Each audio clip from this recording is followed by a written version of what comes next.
How do you balance the need for practical hands-on training versus mental resilience, decision-making, and leadership training? Chief Robertson, do you want to go? Sure, absolutely. Thank you. First of all, Steve O'Donnell, wow, you just you fired on so many cylinders there. Very much where my head's at. I'm in agreement with so many points that you gave. And so I once again need to give you a heads up. There might be some redundancies here because I think I came up with a lot of the same things. How do you balance the need for practical hands-on training versus kind of those soft skills training? And I looked at this once again through the lens of somebody asking me, "Hey, you're a training officer. I'm doing my training program. How do I find that balance?" It's a tough one. This one's a tough one. In training context, I feel the fire services, quite frankly, we are out of balance. We're nowhere. I still think we are practical hands-on training heavy, soft skills light. But even having said that, because of that saturation point that I mentioned earlier, that I feel that we're at, even though we're practical hands-on heavy, we're not giving it the time or concerted effort or the deliberate practice that's required to make people within our programs proficient. We're seeing an increase in call volume. We're seeing an increase in using line personnel for department special projects, the need for greater community outreach, long-running staffing issues, the emergence of new programs like community paramedicine here in North America, et cetera, among other things. Once again, training time's being taken away from an already time-strapped training calendar. So we are out of balance, and we can't really train enough on any one subject. Balance is a moving target. It's a tough thing to strike. I think one of the first solutions in trying to achieve balance is a constant revisiting of your training objectives. Make it part of your training department's culture, almost like an after-action report is what we would call it. I regret not remembering exactly what Gerard Mann had called it in his service, but essentially after an event, a multi-casualty incident, a fire, a car accident, we would collect as a number of crews, and we would give it a critical analysis. I don't think it needs to be that heavy necessarily, but almost like an after action, an AAR is what we call them. After academy, after a large exercise, consistently at regular periods throughout your training calendar, modeled after that AAR. If you ask what you would after a major event, did this work? Why or why not? What can we do better? How do we achieve that? It's in those regular checkups that imbalances are identified. And once an imbalance is identified, energies can then be achieved, can be focused on re-achieving balance. A second solution I'd like to suggest to certain departments stop stacking your calendar. What I mean by that, in terms of practical hands-on training, I think the fire service, we too often swing for the fences. Debbie, you had mentioned that you watched, I think, 4 or 5 hours of baseball recently on your birthday. So it's a baseball analogy. I see fire departments consistently. It never is a simple drill. It's never a half-hour drill. It's always pulling hose and reloading and pulling hose and reloading. And we're going to have truck 1 and engine 1 and squad 2 and squad 4 showing up. And it's this multi-company stuff. And those are very important. I'm not going down that path at all. But it's always this swinging for a home run. And in my opinion, to carry that baseball analogy a little further, it's singles and doubles that win the game. Shorter, they're easier to execute, they're easier to explain, they're easier to unpack. They still allow for a maintenance of hands-on training without being bogged down by the logistics of these constant larger scale exercises. So that's yet another solution towards trying to achieve balance. My final offering is a much bigger undertaking. But it may be needed. It's a deep and serious and critical dive into the department's training regimen. Is there a disproportionate amount of time being spent uncovering training evolutions that are rare circumstances? Are you holding on to training of certain things for tradition's sake? I think of recruit academies. They still spend almost a day on doing what we call a stadium raise. For those of you that don't know what a stadium raise is, it is taking a 40-foot ladder as an entire crew, having it upright. It's not up against a building, and using stay poles, you all hold it together as a crew, and then you have a recruit go up the ladder and down the other side. And it was supposed to be this old school way of teaching teamwork and trust. Is it traditional? Sure it is. Does it develop teamwork and trust? I'm going to offer up that there's much better ways to do that, and definitely not burning a day. I'm only using that as an example of the things that we hang on to that are biting into our training time.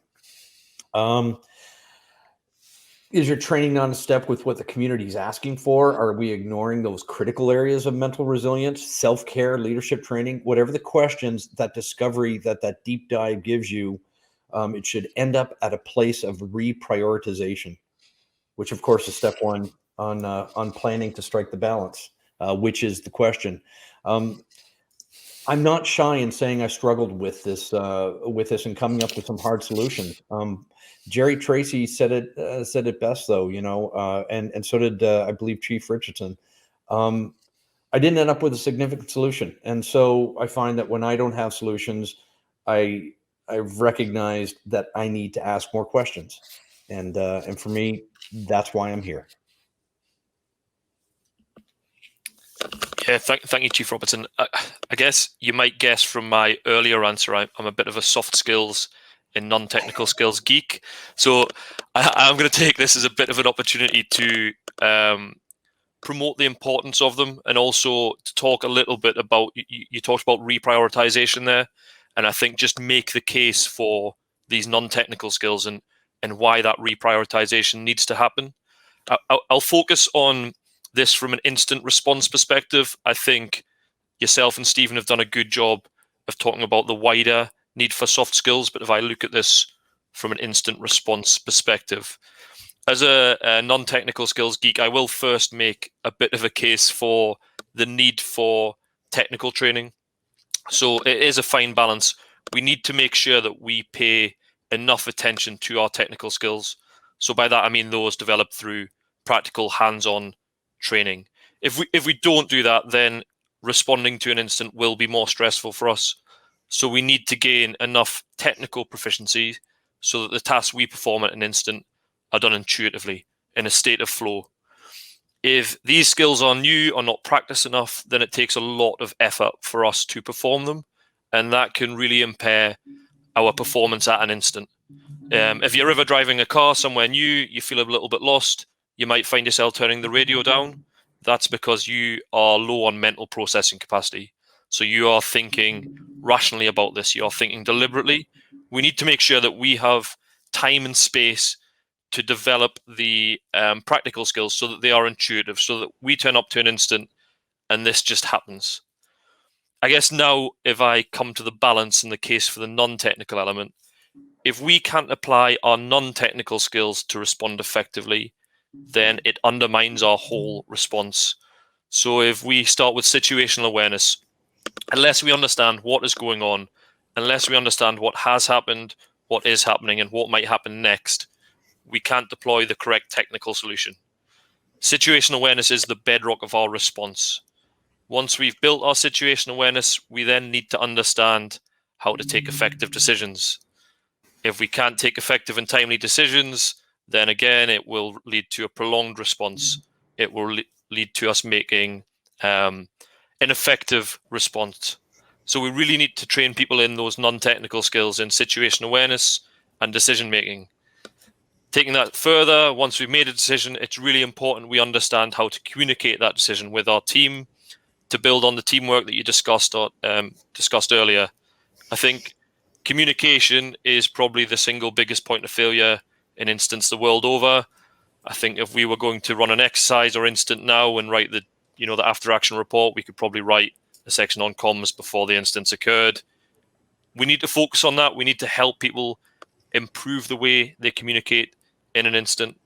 And then again, that brings us on to leadership and teamwork. If we don't have leadership and teamwork skills, our ability to effectively apply the solution or technical solution is completely undermined. And I think you talked about teamwork earlier.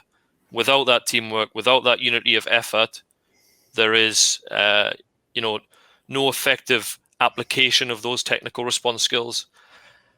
I think these non-technical skills, situation awareness, decision-making, communication, leadership, we often take for granted. We just assume everyone has them, but there is a lot more we can do to enhance those non-technical and soft skills.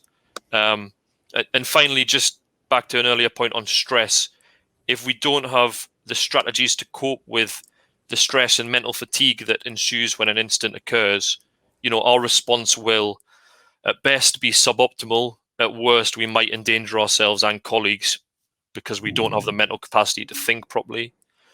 I think from a balance perspective, it's about understanding and being much more deliberate in the way we train people in those soft and non-technical skills.